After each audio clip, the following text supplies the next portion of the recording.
welcome back to the channel. Today we have a very, very special guest from here in Ecuador. And without further ado, I'd like to let him introduce himself. So go ahead and take it away.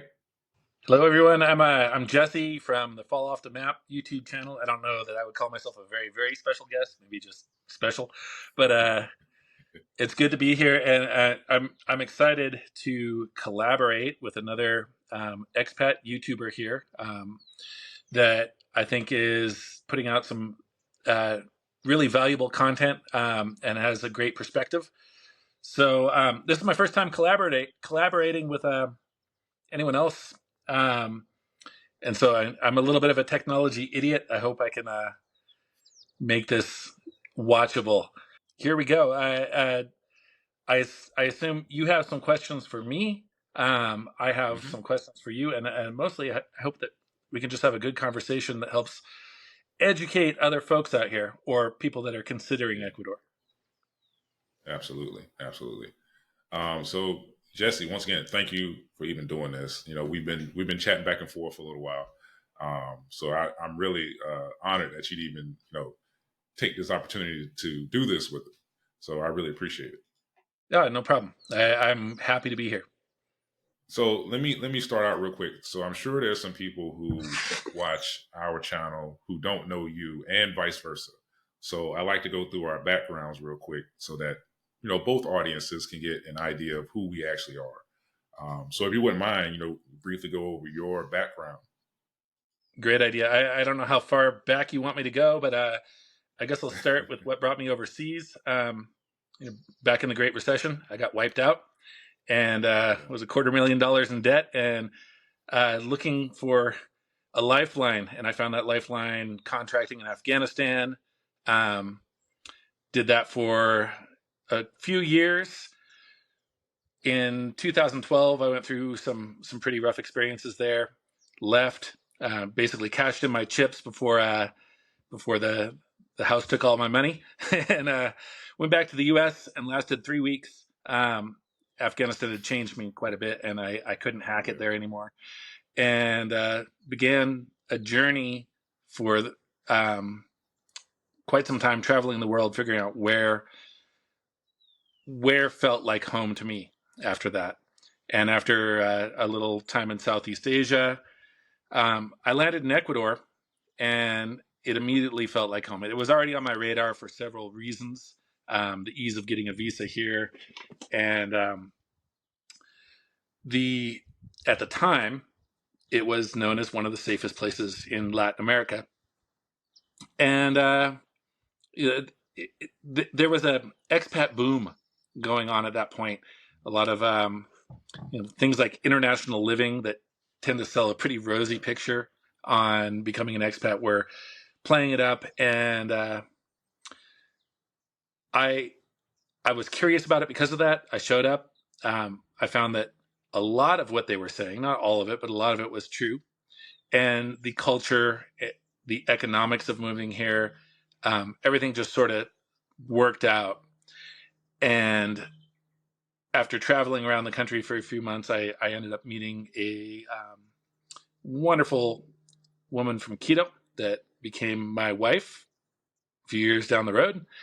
And the rest is history. I bounce back and forth. I live here as much as I can. I'm here about 80% of the time. About 20% of the time, I'll need to re-up the bank account, and I'll hit another overseas job. Leave Ecuador for some terrible place in the world. Um, Yeah. my last gig was at the most ridiculous fish camp in the middle of nowhere in Alaska. Um, Yeah. Before that, I did a gig working at a military site in Poland. Before that, I did a whole lot of Afghanistan again and again, and places like that. So that's my background. That's my history. I've been here a long time. I'm fairly integrated into the culture and society because I'm married into an Ecuadorian family, and that helps color my perspective quite a bit on how things work here. It definitely allowed me to learn a lot more and do it quickly than if I were completely an outsider. And I'm in Quito, Ecuador, the capital, about half of the time, and then the other half of the time out here on my little farm, a little over an hour outside of Quito. So I think that covers it. Yeah, yeah, it does. And you have a really interesting background. We actually share a few similarities. Um, to go over, my background and a little of my wife. We met when I was in the army back in 1997 is when we met, and that was right before I got deployed to Kuwait, January '98. For like 4 months. Came back home and we got married. So we've been married since 1998, and basically, living the regular old life. We had two kids. At this point, we have three granddaughters. Uh, what happened Congratulations. with us? Thank you.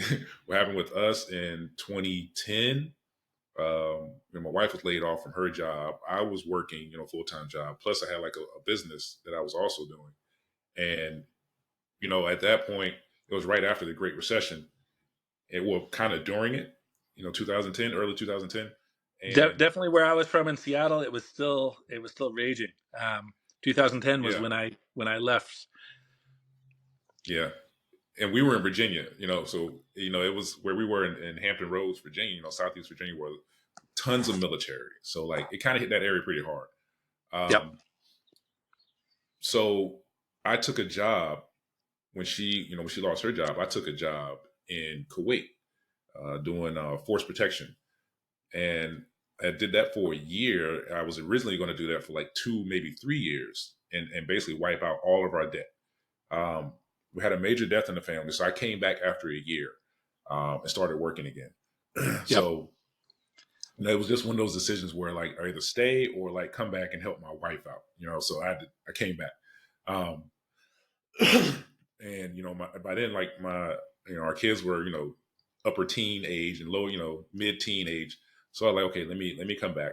But anyway, kept on working for those years up until I came up with this idea in 2021, during the pandemic, when I had the option to maybe like, I don't know, buy a new boat because we love fishing. Don't do it. Don't buy a And boat. right. So we had two little boats already. We had two kayaks, the two fishing kayaks, because we love to Right. kayak fish, right? So, and, Right. and the kayak fishing was honestly better than boat fishing most of the time for us because it didn't require as much maintenance and it was just fun. Right. It's But trouble free. when you have like disposable income, both our kids were grown and out of the house at that point. I'm like, okay, maybe I should get a new boat. And then this was literally we went and looked at some boats and everything, and then for whatever reason, I started thinking about like, well, what if I could stop working? And like, I don't know what gave me this idea to begin with, but I started looking into it, and I was like, you know what, it's kind of possible. I'm a veteran. I get VA benefits, and they just all I'm doing is just buying stuff I don't need, or doing stuff I don't need with that income. So I was like, well, how do I make it work for me? And came up with the idea. And first it was Panama, and then Ecuador kind of hit our radar because my wife had a friend that she worked with who was from Ecuador, who just so happened to be moving back to Ecuador from the U.S. with her husband. Um, we came to visit, and that was kind of the end of the story. By then, we had already started our visa process anyway. Um, but like it was like the choice of do my wife and I, I'm 46. We were at the point where is it worth our health to keep working? Because I was working in juvenile services. Even though I was a supervisor or whatever, like I'm still beating up my knees and my back and had a really physical job. Um, it wasn't physical all the time, but when it was, like it really takes a toll on you. And I've been doing that for years. So like, well, what are we going to do if we're in our 60s and then we can actually retire? Like maybe get our social security, get our retirement, but we can't move. You know what I'm saying? Like, Right. what's the point of waiting that long and not being able to enjoy our life? Right. So You I had a was like, choice all right, well, we're between going to take a risk. you had a choice between new toys and freedom, and you chose freedom. Exactly, exactly, because Yeah. it's worth more. It's just worth Right. more. Um, so it was a fairly easy choice. And my wife is not a risk taker. So when she said yes to my idea, it totally shocked me. Like she's adverse to risk. Um, but she's adjusted well because I'm a very easily adjustable person. I can adjust it almost any place. I can easily adjust. It's not a really issue for me. Um, but yeah, Ecuador was just kind of an easy transition. Plus the U.S. dollar that just made it really easy, honestly. Right, right. So, you're relatively new here. Um, you Yeah. chose it's Salinas, Yes. and so I have lived in a few different places around Ecuador, and I've traveled um, not all, but most of the country while I was trying to figure out where I wanted to live. And I lived in a couple spots on the coast. Uh, the first one was a big mistake. I lived 90 minutes north of Esmeralda City in a little place Yeah. called Las Peñas. Not Las Peñas, the neighborhood in Guayaquil, but Las Peñas, the little beach town that is almost to the Colombian border.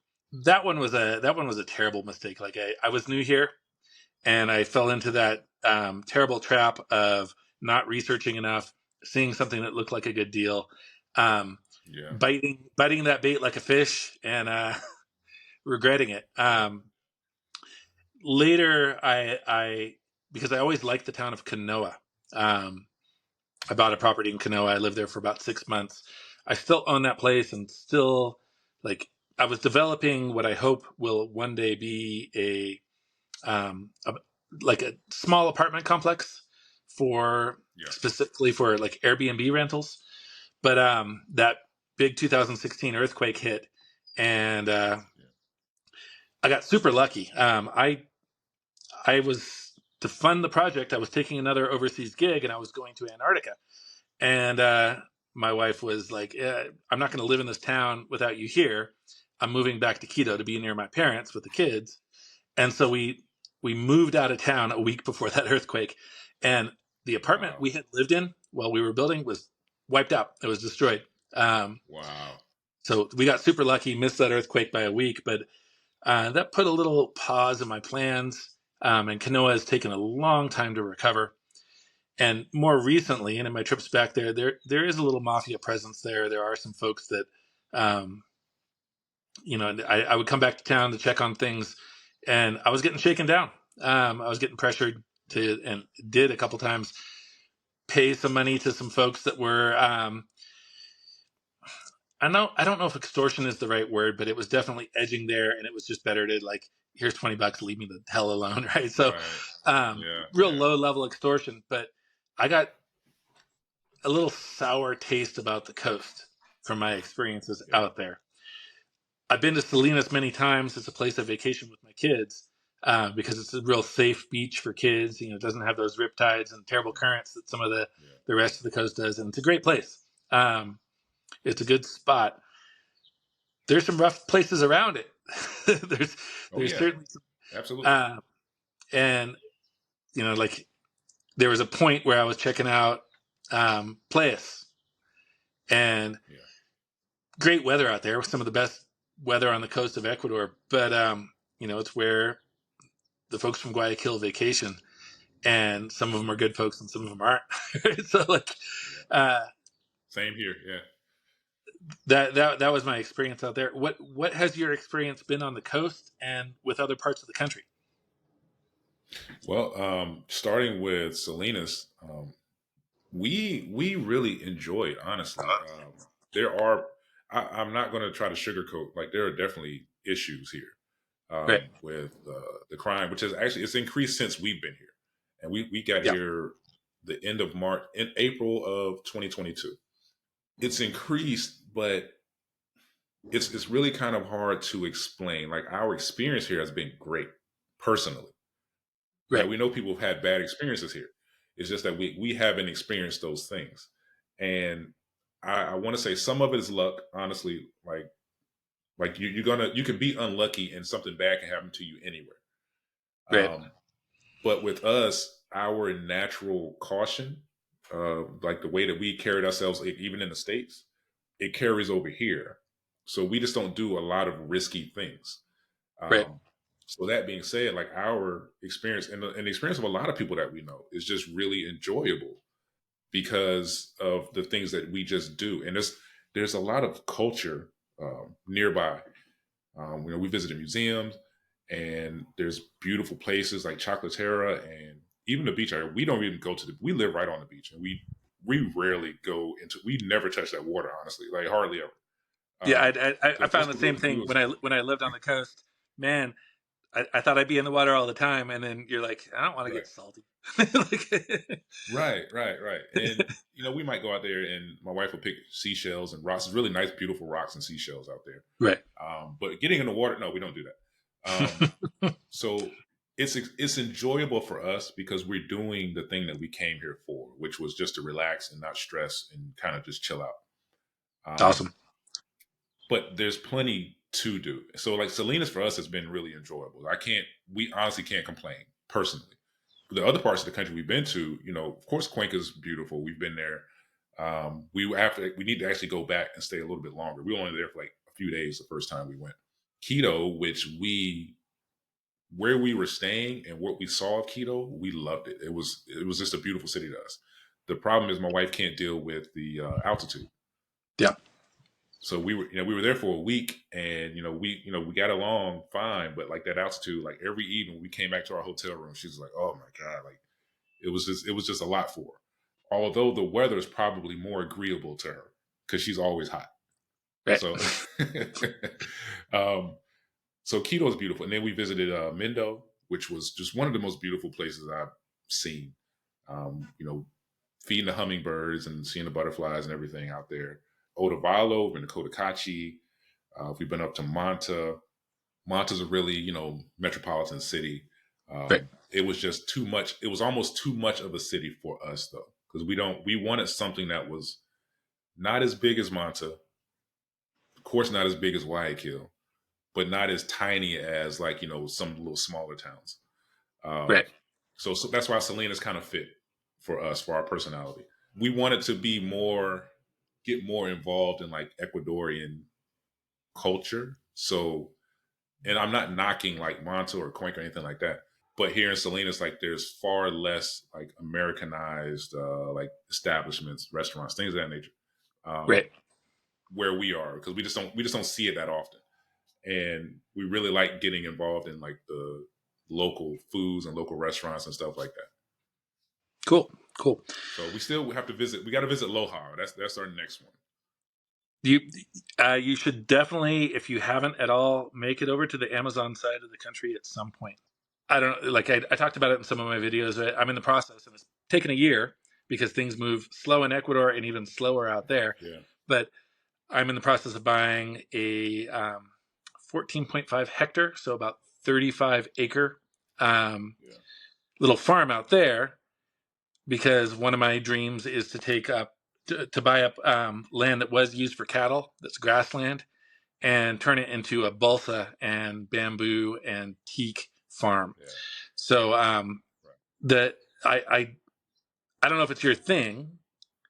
It sounds like it's not your wife's thing, but I do recommend checking out that area, Yeah, seeing if it um, even if it's just for a vacation, because it's relatively safe and because it is a whole different Ecuador. It feels like a different country.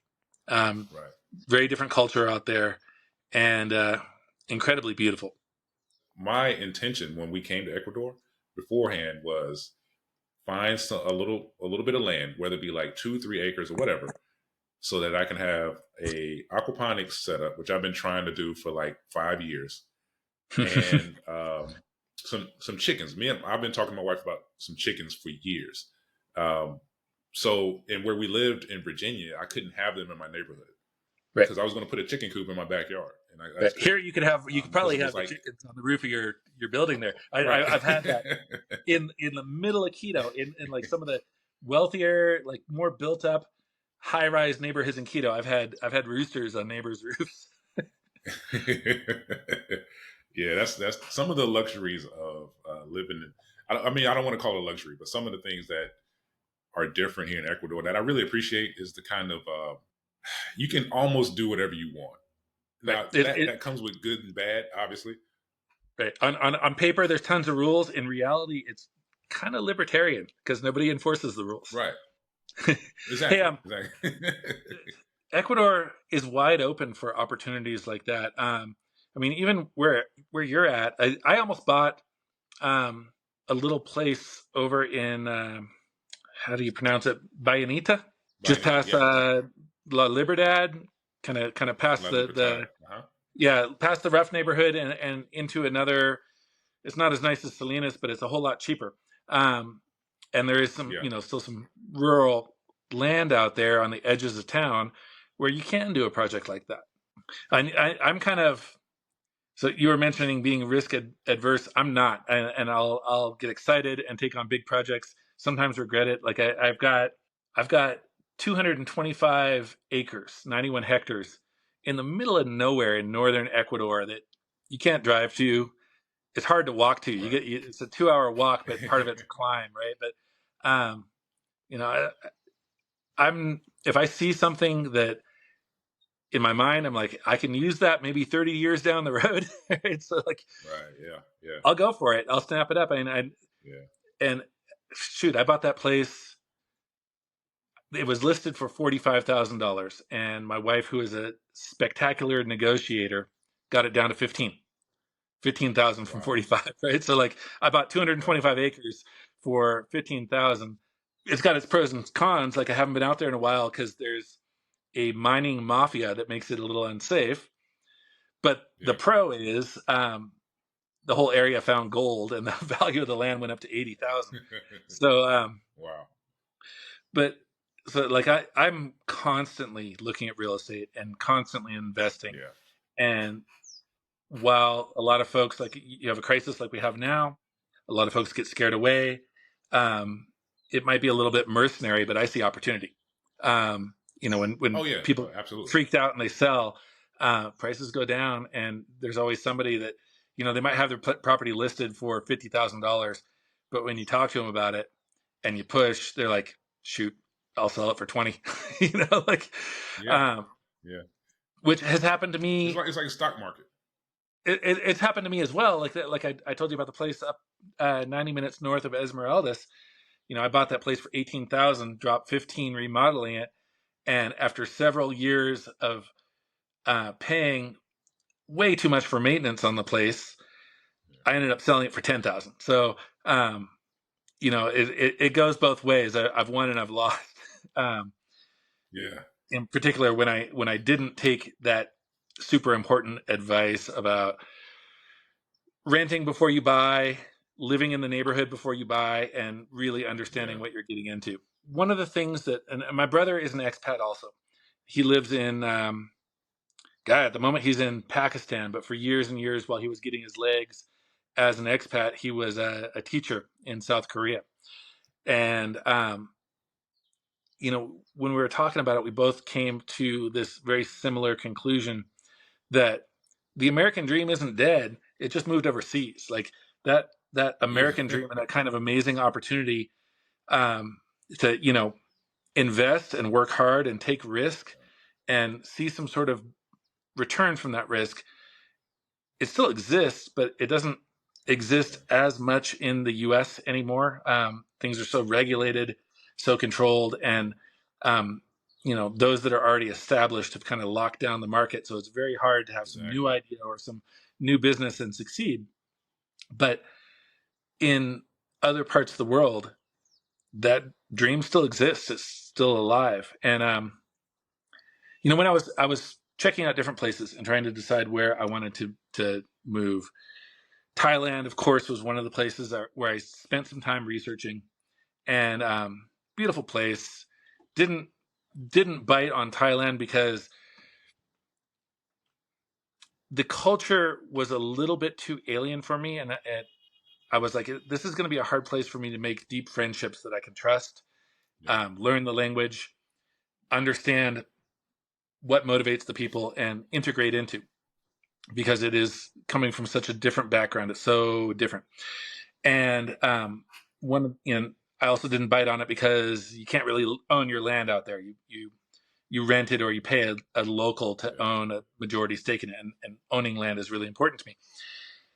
One of the other reasons was that is a pretty locked down market. Like every little possibility of the um, every economic possibility has been exploited. Every town has Yeah. scooter rentals and so many different businesses, and it would be hard to come in as a foreigner, as an expat, and do anything and be successful there. Whereas in Ecuador, you talk about scooter rentals. Like, how many scooter rental places are there in Ecuador? There's a motorcycle rental Not place many. everyone knows in Quito called Freedom Cycle, and I think a couple other little ones that have popped up, but there isn't one in every town. Nobody's exploited that economic opportunity because something about the local culture here copies rather than innovates. So if a business starts and it's successful, three other businesses that are doing the same thing will open up next door. But Yep. nobody is imagining and starting things that are truly new and creative. Not nobody, that's an overstatement, but Yeah. it's rare here. And so the Yep. economy is wide open. There's tons of opportunity. Um, it's hard. It's a rough economy, but that opportunity exists, Yeah.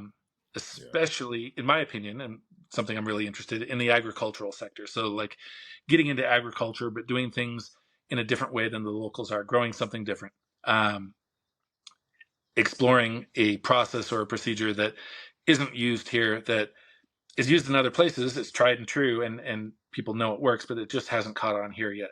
Yeah. This place is really, really wide open. We noticed that when we first came, that and what's crazy that what you just said about a business being successful and then someone opening something exactly the same. We've actually talked about this, where like It's super if let's noticeable. Yeah. say yeah, like let's say like in the states, my wife had a little side business where she made like body creams and lotions and hair products, all kinds of little stuff, right? And we go to different markets or whatever events to she get a booth and sell her stuff sometimes, and she all that stuff she could do here easily, but she was just like, do I first of all, do I even want to put that kind of effort into something where I don't even feel like working, honestly? Right. And two, the second that she sells a few of those things, she's like, there's going to be 100 copycats, Yep. and it's going to make Yep. it more difficult. And then she'll have to sell it. She'll have to sell it cheaper than she normally would. I mean, I was Right. like, there's too many. It's almost too many nuances. You got to come up with something so unique that everyone can imitate it, and you can kind of suck that whole market up yourself. But it's difficult here because of the way the economy works, and you don't want to price yourself out of your own business Right. Yeah. because I think. they're used to getting things for a certain price. Right. I think that one of the secrets to not having that happen here, yeah, it's either doing something that even if somebody wants to copy you, they can't they can't compete. You either have something Yeah, that you can do well and nobody else can, or you have something that requires patience and investment. Because yeah, um, if something has a long wait for the return on the investment, then it is a barrier to locals copying you. So, yeah, like out on my farm, one of the things I'm experimenting with is asparagus. Asparagus is disproportionately expensive in Ecuador, yeah. and it when you plant it, you got a 2-3 year wait before you can start harvesting. So um, that is why it's disproportionately expensive. Not a lot of farmers are growing it, and that helps keep competition out of the market so that you can do your thing without just getting overrun by somebody undercutting you. So real briefly, since Ecuador's been in the news a lot lately, Yeah. I did want to ask you about the without.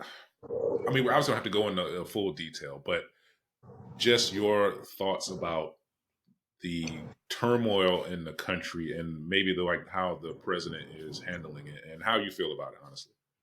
I think we have an amazing president at the moment. I think Ecuador got super lucky, and we have the right man at the right moment, Yeah, in my opinion. I think a lot of people knock him because he comes from this incredibly wealthy family. They are banana barons, right? So, but one of the Yeah. benefits of coming from a very wealthy family is you aren't necessarily um, subject to the type of corruption that had plagued Right. previous presidents. You didn't come up from a poor family, and you weren't, he has the wealth and the resources to protect himself and keep himself safe if the type of pressure is physical, is threats, Yes. and he has the resources to not need to take some shitty bribe or get into some stupid deal. So he's been able to do what previous presidents were unable to, um, Yeah. and that is to stand up to the criminal organizations that had festered like a disease for decades in Ecuador. Yeah. Um, I think there was some research I was doing. I think the Albanian mafia kind of first got a foothold here in the Yeah. '90s. Goes back that far, and more recently, in my opinion, and I do want to state myself carefully. This is an opinion, but under the Correa administration, I think there were a lot of backdoor deals Yeah. with criminal organizations, and some of it may have been well intentioned. Yeah. Basically, I think Correa he's not stupid; he's sophisticated, and I think he understood that fighting those organizations would result in a lot of violence, and Yeah. he bought himself time and popularity by making deals and letting them grow and get stronger and worse. But putting that um, those hard decisions for future governments. Whereas he just like he did with financially, where he borrowed all kinds of money, was very popular because he spent all kinds of money and he left that hangover paying off that debt for future politicians. He did the same thing when it came to fighting the mafia. So um, for years and years and years, they grew. They were unchallenged. Not only did they grow really strong, but they also grew really stupid. They got incredibly overconfident. Um, Yes. and that's like the big advantage Noboa has had at the moment is these guys were idiots. Now, the idiots getting swept up right now, I think they're low hanging fruit, right? So I think Yeah. there are much more important operators within the cartels that are still untouchable. They're still out there and they're still doing their thing and they're planning their next moves. But um, like one of the very early turning points in the first few days of this was when this group of idiots took over a police station, or not a police station, a television station live A on news air. station. Yeah. Right now, if there's one way to turn both the media and the general public against you and create incredible support for the government, is do something stupid like that, right? Like in that one fell Yeah. swoop, they did more to harm their cause Themselves.